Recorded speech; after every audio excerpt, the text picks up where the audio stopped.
Hello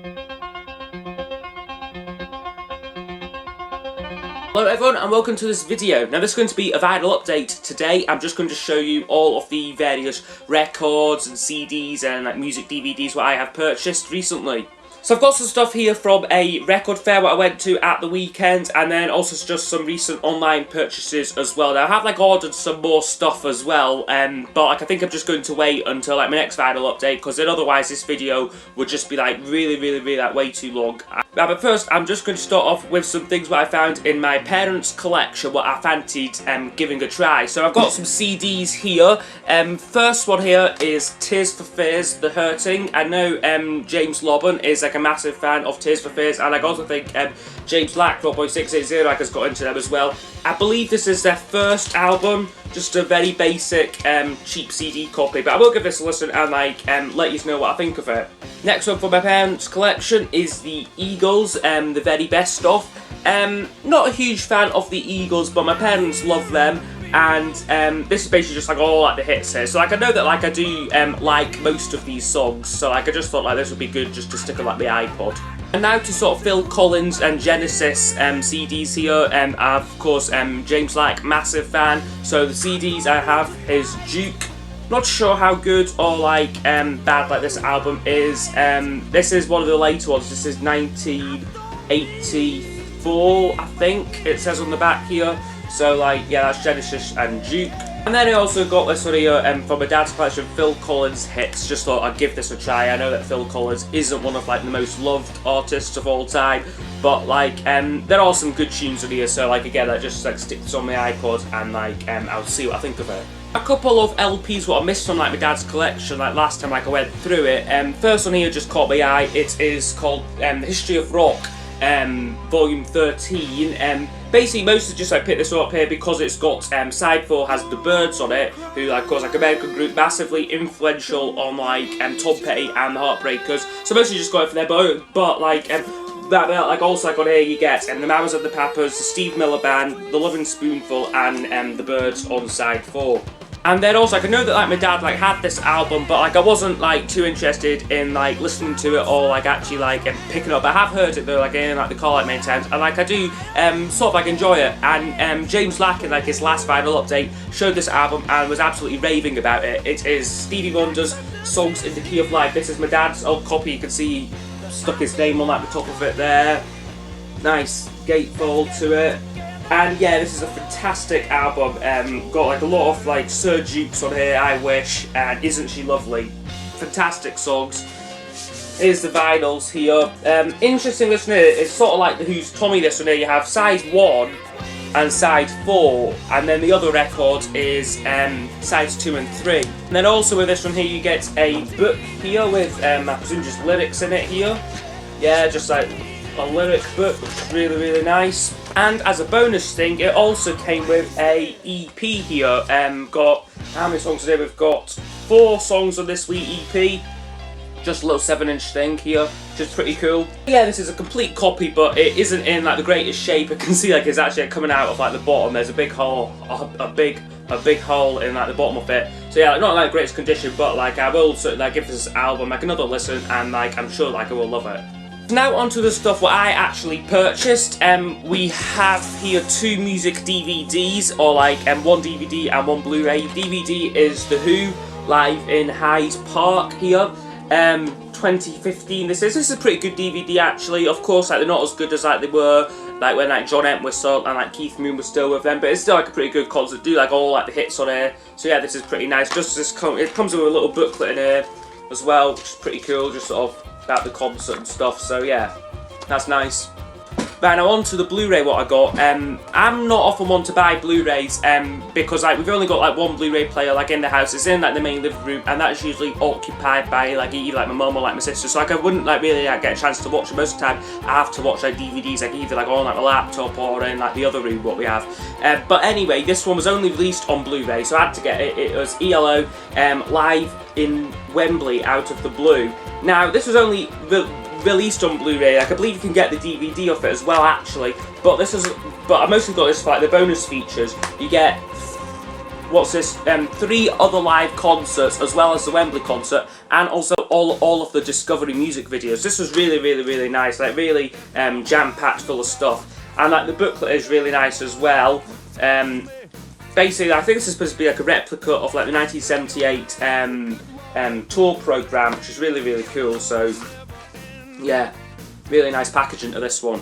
But I've not played this one yet, so I can't really comment like on like the quality of it. It does say that it's a standard definition Blu-ray, like at the top. So I'm like a little bit skeptical about it, but it's like an official release and everything. So like I'm looking forward to watching this. Now on to the actual records I got. Now the first one here, like I'm going to show, was one I actually meant to show in my last vinyl update, but like it didn't like actually come like in time. Like I ordered 2 records from like the same seller. One of them was Jeff Lynne and Lift Me Up, the 12-inch single. The other one was Every Little Thing, and for some reason he shipped them like in 2 separate packages. So like this one came about like a week after the other one. But yeah, this is really nice. On here we've got Every Little Thing and the 12-inch remix and the album version, and a song called I'm Gone, which peculiarly wasn't actually put on like the reissue like of Armchair Theatre. I thought it would have been, but wasn't. Really nice condition, this in here. You can see it's beautiful shape. So yeah, very glad I got this one. But now on to the stuff I got from the record fair. Now the record fair, this usually like only like takes place like every 4 to 5 months, like in Scotland. They do like tour around like the UK, but like only like comes to Glasgow like every like about like I think 3 times a year. So like I do like to go along like when it's on, because it is an absolutely fantastic fair. Got loads and loads of like sellers and dealers there. So certainly like the best record fairs that I've like ever been to, and like I did get like quite a lot of like cool like interesting stuff. First one here though, I bought this one last actually. I only had like about like a couple of quid left, so I thought I might as well just spend to get like a wee 7-inch single I didn't have. So we got George Harrison and When We Was Fab here from the Cloud9 album. Got this one here again for like the nice picture sleeve, and like also it has a unique B-side called Zigzag. Now normally like I don't bother with 7-inch singles, but I do like to get them like when they have like picture sleeves or like unique B-sides on them.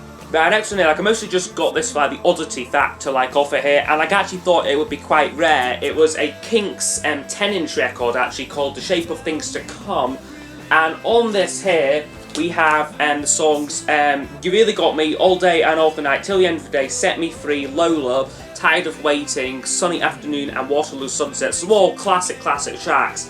And like I thought, and like since like, you don't see like a 10-inch like record like every day, I thought it would be quite rare. But unfortunately it wasn't. This is a 80s issue, 1983 this came out, and like I got this for £10, which I thought was quite good like at the time. Actually, like I could get it for about like £3 on Discogs. So this was a bit of like a waste of time, because I have like all these songs on like the various albums and like the Greatest Hits Kinks album as well. But it's cool and it's slightly interesting, bit quirky, so I thought why not. Next one up here is an album what was recommended to me by my great friend James Lobburn. I'm not a huge fan like of like this artist. Like yes, I've actually been to see like the lead singer of them live, but like there's something about them like I haven't really like latched onto them too much. But he said listen to this album and like I'm sure you will, they will grow on you. It is The Police and the album Synchronicity here. I have listened to this. I thought it was a pretty good album. Certainly side 2 is at the standout sides. We have F with Every Take, The King of Pain, Wrapped Around Your Finger and Tea in the Sahara, all on the Greatest Hits album. There were a couple of good songs on side 1, but there's a couple of not so good ones. Mother, I believe it was Andy Summers, the guitarist song, that's a load of shit. But like, yeah. But this is pretty cool, like actually, like here, like it comes with the original sort of merchandise inserts here, which is pretty nice. The inner sleeve here, just lyrics and a picture of the band. And I do quite like the label of this, sort of on like a nice sort of custom Synchronicity label. But one thing you have noticed here is very striking similarities, like in design, of this album and the Jam's Gift album. Here, just like look at like the covers here, they're very similar. I mean, like one goes like the one where like each band member has like, their own coloured line, and like I'm sure like the record labels are all like very similar. Like, I can't be bothered to get like the gift out actually, but like yeah, just notice very similar like album covers there. So I sense that the Police might have been copying like the Jammer look. This was 83, this was 82. But so overall, like I'm glad I got this one here, like just to try something new. But like I already knew like most of like the songs most of like the songs from like the greatest hits, but I'm like still glad that I got this one. Next one up is a live album from the Jam. This is called Dig the New Breed, and this was released in 1982, so the year they broke up basically, and it has it's basically just like various like live performances from over the years. It's not like a whole concert. You get stuff from 1977, 79, 81 and 82 on here as well, so there's a lot of like variety, like goes like the whole career like on here. There's your record here, really nice condition actually, and this was an absolute bargain. It actually said £6 on like the outer sleeve, but like the seller when I took it up to them, it said that that'll be £3. So I was a bit confused, and like I didn't like actually want to say, oh, it says £6 in it, so guys who just gave me it for £3, so like I was pretty pleased with that actually, and like yeah, so Jam, Dig the New Breed. Now we're into some of like the really cool stuff I got from like the record fair. First one here is a Pink Floyd album, I Was Missing a Momentary Lapse of Reason. Now I haven't actually listened to this yet, but like I hear it's not like one of like their better albums, but like I do really love the Division Bell album. And that was played with pretty much like the same lineup here, like there's David Gilmour, Nick Mason. Richard Wright, I don't think, had joined them again by this point, but I'm sure like he came along for like the tour of this album.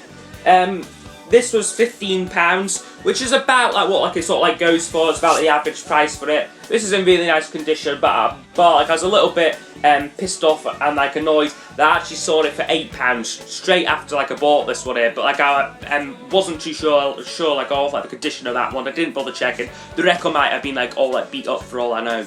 But yeah, like it's good that I got this one here, like just to like further complete my Pink Floyd collection. Now the next record here was one I've been actually looking for quite a while. It is a George Harrison compilation, the Best of Dark Horse here. Now this is a German pressing of it, and this is in really nice condition. The only slight thing is like it's got like a little white mark at like the top corner there on like the back, but overall it's in really nice shape.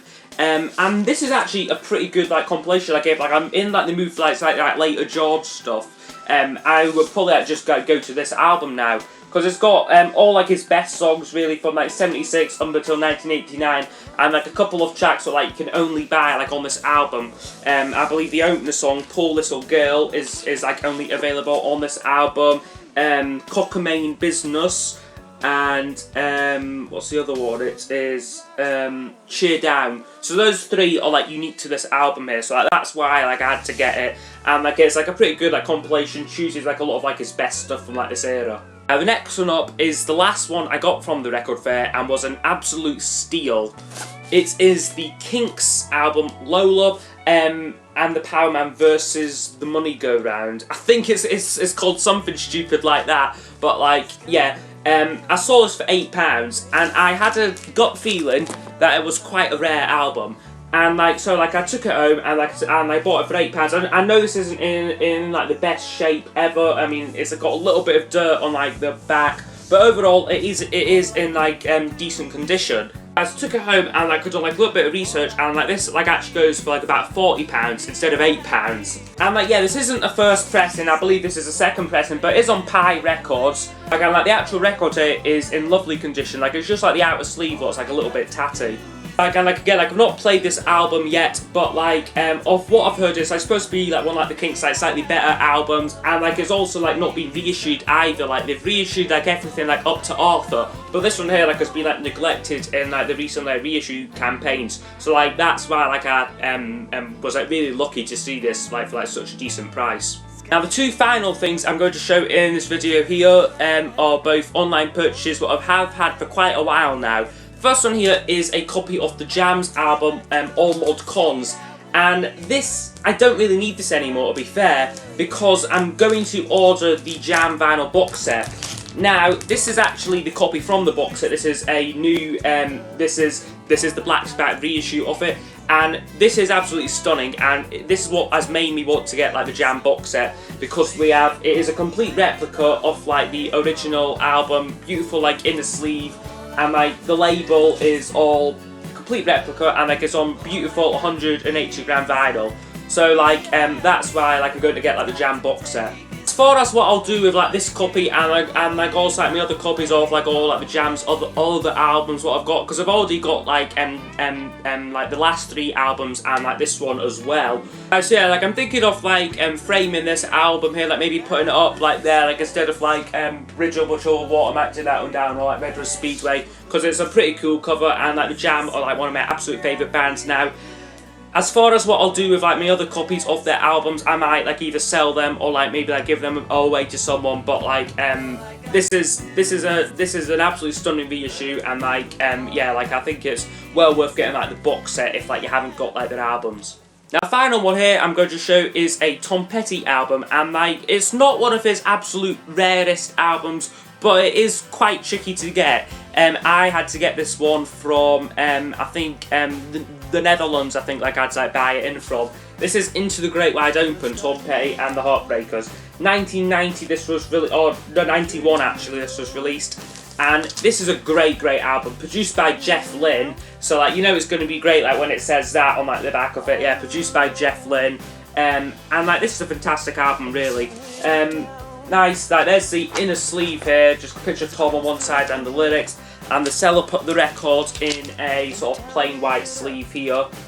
Nice label to it, and this is a really great album, has like the hits Learning to Fly and Into the Great Wide Open on it, as well as a lot of like other great songs. I think the other great the other songs, because I've played this album like a lot, about I think I've played about 3 times already, and I could only had it about 2 weeks. Yeah, King's Highway, great song. Two Gun Slayers, absolutely fantastic. And I think it was You and I Will Meet Again. I really like that one, or like it was like one of like the tracks on side 2. I thought it was like a standout track, but I've forgotten what one it was now. But yeah, like absolutely fantastic album, and like a well chuffed to have a copy of it finally. So I hope you have enjoyed this final update. If like there are any albums what I've shown in this video, what like you'd like me to like review or like go into like a bit more detail on, please leave them down below. I hope you have enjoyed, and I will see you next time. Goodbye. Is the hardest thing